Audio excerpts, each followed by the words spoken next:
another session is ongoing. It's for free. You can just walk in there and you'll be fine. Now, yesterday, I'll talk about some of the issues that happened there, but I've seen something making the rounds.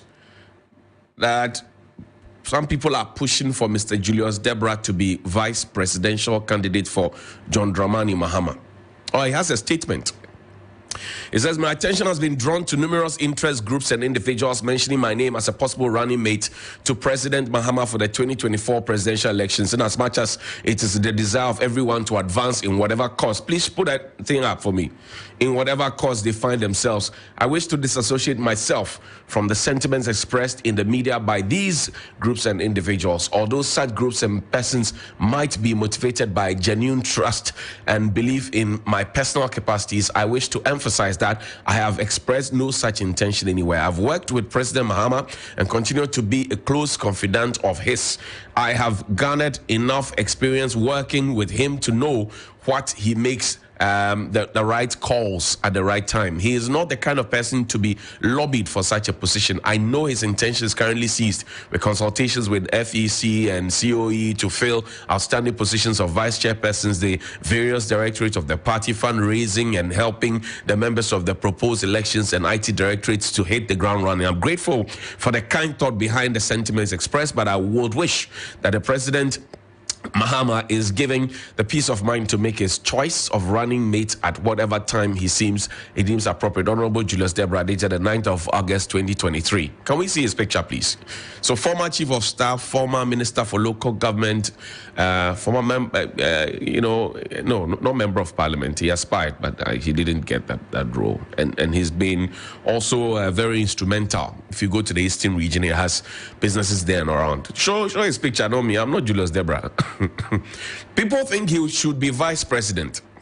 I don't know what you think, but those who are thinking that he should be vice president, they have a right to think so.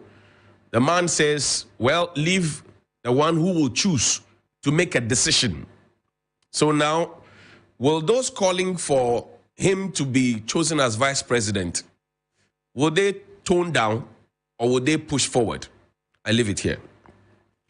Now, I mentioned that yesterday we had an event at Labadi Beach Hotel. And I was going to tell you something. But before that, I want to show you what's on the front page of the Daily Graphic. The Daily Graphic says, search reveals more cash in Cecilia Dape's house. The Daily Guide says OSP finds 590,000 US dollars, 2.73 million Ghana cedis in Cecilia Dape's house, and is splashed all over. Remember when we broke the story and said more cash was found at Cecilia Dape's place? We were called liars. We were called a fake media house. I had friends in MPP who sent it to me. My good friend Richard Ahiagba, who is director of communications, put up a tweet. Share the tweet. It says TV3 grossly misinformed Ghanaians about the outcome of the OSP search in Madame Cecilia Dape's residences. Media houses who were interested in the fact double-checked with the OSP and learned that no substantial amount, listen to the English, no substantial amount was found in the search. Our collective interest in this case is to establish the sources of the money. Therefore, reports must be necessarily factual, devoid of corporate pursuits and the like. There is too much at stake, and it taxes us. So when my good friend, Mr. Ahiagba, tweet again and apologize, because now the Daily Guide is reporting it. The Daily Graphic is reporting it. And Mr. Ahiagba is not the only one. Mr. Domotri also asked us where we got that information from on Good Evening Ghana. But sometimes I think that people forget that all these institutions and all the offices have people who work there. And we know people, and people know people.